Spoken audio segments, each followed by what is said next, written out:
और ये वो नए भारत का प्रतिबिंब है जिसका ध्येय वाक्य वो बन चुका है जो हम हर 26/11 की बरसी पर देखते हैं कि India will neither forgive and India will neither forget. Bharat ना आतंकियों को कभी भूलेगा, ना भारत इन आतंकियों को कभी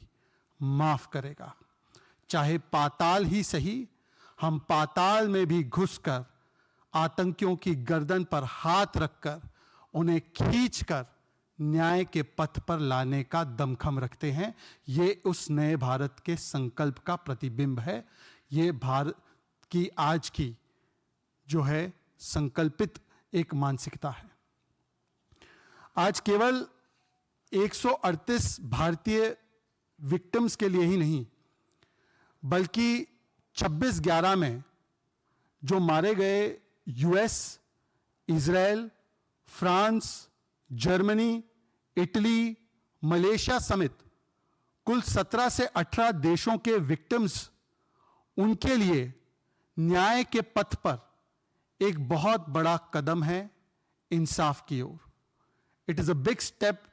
taken for ensuring and coming closer to justice and closure, not just for the 138 Indian victims, but the victims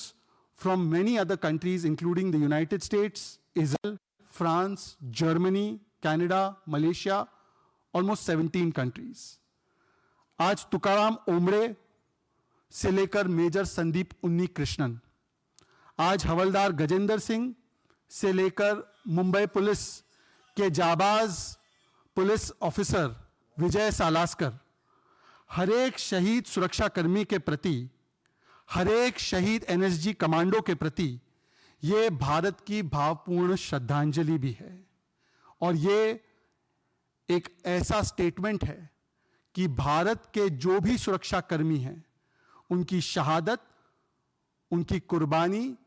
Bharat मां की अखंडता और एकता के लिए हम कभी व्यर्थ होने नहीं देंगे। मित्रों, ये एक और चेतावनी भी है। आज तहव्वुर राणा को जब लाया जा रहा है और ये दृश्य पूरी दुनिया में जा रहे हैं, भारत में हर कोने में, हर घर में जा रहे हैं, तो ये एक चेतावनी भी है हर एक वो आतंकी के लिए, आतंकी साजिशकर्ता के लिए, मास्टरमाइंड के लिए, कि चाहे आप दुनिया के किसी कोने में, किसी बिल में छुपकर क्यों ना बैठे हो, आज भारत मोदी सरकार के तहत आप जहां भी होंगे आपको चुन चुन कर ढूंढेगी और आपके बिल से निकालकर आपको न्याय के पथ पर लाने का काम करेगी। मित्रों, पिछले 10 वर्षों में आतंक और आतंकवाद के प्रति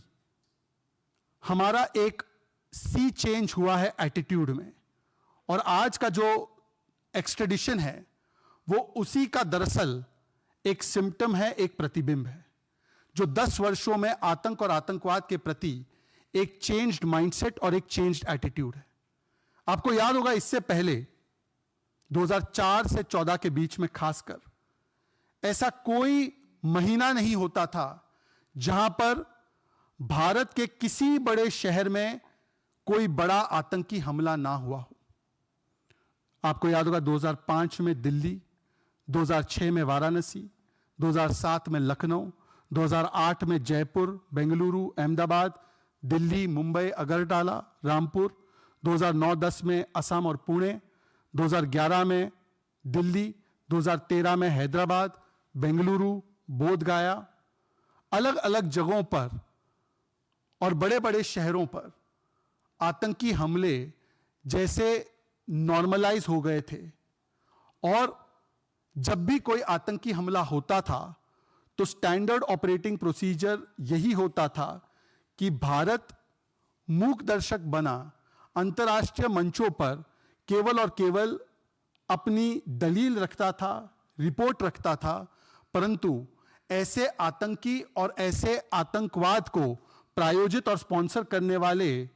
तमाम ताकतों पर कोई ठोस कार्रवाई नहीं हो पाती थी।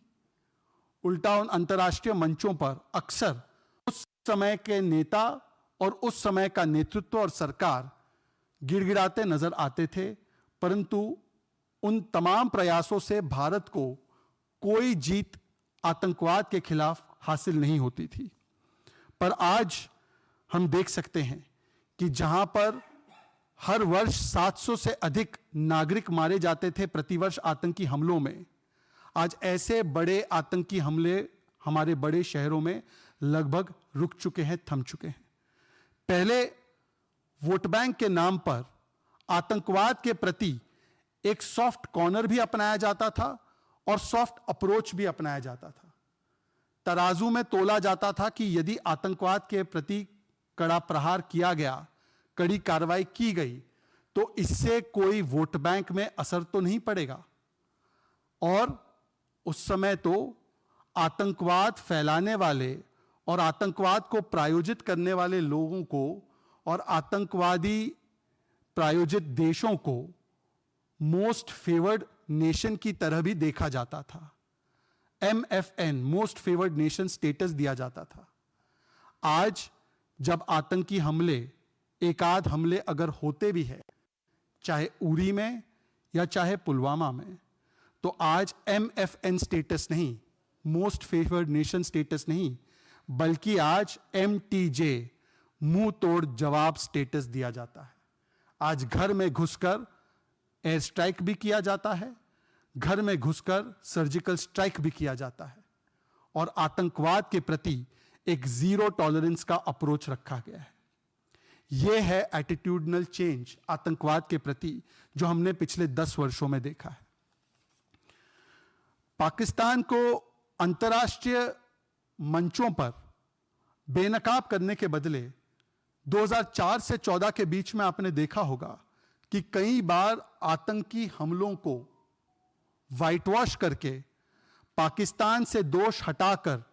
उल्टा उन आतंकी हमलों का दोष भारत के ऊपर, भारत के लोगों के ऊपर और भारत की सुरक्षा एजेंसियों के ऊपर भी डालने का कुत्सित प्रयास किया गया था 2004 से 14 के बीच। चाहे वो समझौता ब्लास्ट हो या चाहे मुंबई का आतंकी हमला ही क्यों ना हो, जिसे कहा गया कि ये आरएसएस की साजिश है। बताइए, जिसमें कसाब और वो तुकाराम ओमड़े जी की शहादत की वजह से जिंदा पकड़ा गया और साबित हुआ कि इस पूरे के पूरे आतंकी हमले के पीछे पाकिस्तान का हाथ है, पाकिस्तान और आईएसआई का इसमें रोल है। और पाकिस्तान को बेनकाब करने के बदले उस समय कांग्रेस के वरिष्ठ नेता अगर पार्टी नहीं कर रहे थे, अगर लेट नाइट तक पार्टी उनकी नहीं चल रही थी, तो उनका दूसरा काम केवल यह था कि कैसे पाकिस्तान के इस इस्लामिस्ट टेरर पर लीपापोती की जाए और क्लीन चिट दिया जाए। यहां तक कि हिंदू टेरर और संघ टेरर और आरएसएस टेरर का एक फेक नैरेटिव जड़ने का भी काम कांग्रेस के उस समय के वरिष्ठ नेताओं ने किया। और आज भी उनके नेता उसी प्रकार से लगे हुए हैं। जब तहव्वुर राणा का एक्सट्रेडिशन हो रहा है, वैसे तो 10 साल इन्होंने कुछ किया नहीं, आज उसका स्वागत करने के बदले आज भी राष्ट्रीय सुरक्षा और राष्ट्र नीति की इतनी बड़ी जीत पर वोट बैंक की राजनीति की जा रही है। कांग्रेस के एक नेता जो उनके एलओपी रह चुके हैं, विजय वड़त्तीवार, उनका एक बयान आया था, शर्मसार करने वाला बयान था, कि शहीद हेमंत करकरे जी को कसाब और पाकिस्तानी आतंकियों ने नहीं, बल्कि उन्हें पुलिस वालों ने ही मारा था। यह उनका कोट अनकोट स्टेटेड बयान है। और यह कांग्रेस के leader of opposition, Mahavikas Aghadi के लीडर ऑफ ऑपोजिशन का अधिकृत बयान था, जिसका ना कांग्रेस ने खंडन किया ना उससे किनारा किया।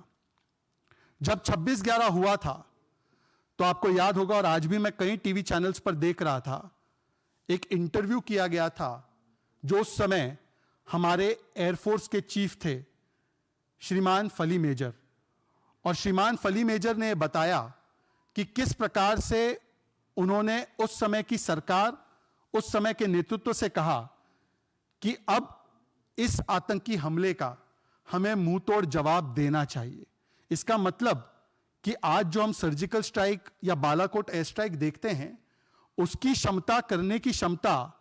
भारत की सेना, भारत की वायुसेना, भारत की सुरक्षा बलों में तब भी थी, परंतु राजनीतिक इच्छा शक्ति न होने के कारण फली मेजर साहब को, एयरफोर्स को रोका गया और कहा गया कि इस पर हमला करने से, इन कैंपों पर हमला करने से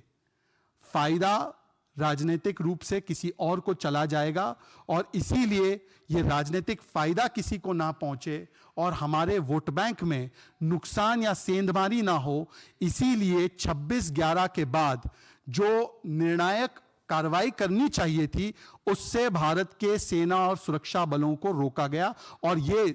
फली मेजर ने भी कही है और इसी बात की पुष्टि बराक ओबामा साहब की किताब में भी और कांग्रेस के एक वरिष्ठ सांसद के किताब में भी की गई है कि किस प्रकार से उस समय के नेतृत्व को वोट बैंक के चलते सोनिया गांधी जी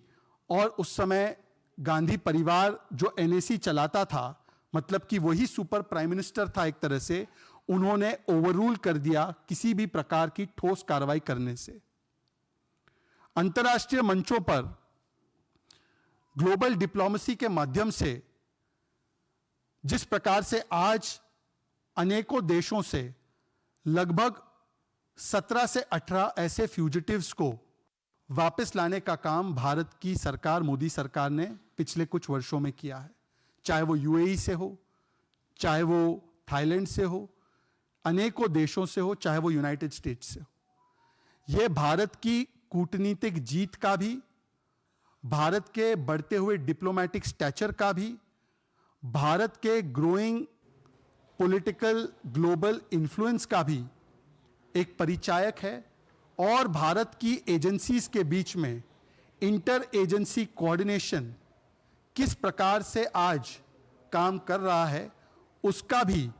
एक प्रतिबिंब है। परंतु 2004 से 14 के बीच ऐसा कोई प्रयास करने के बदले, और आप लोग मुझसे सभी लोग वरिष्ठ हैं,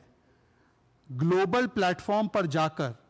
अंतर्राष्ट्रीय प्लेटफॉर्म पर जाकर भारत के केस को मजबूत करने के बदले भारत को मजबूर दिखाते हुए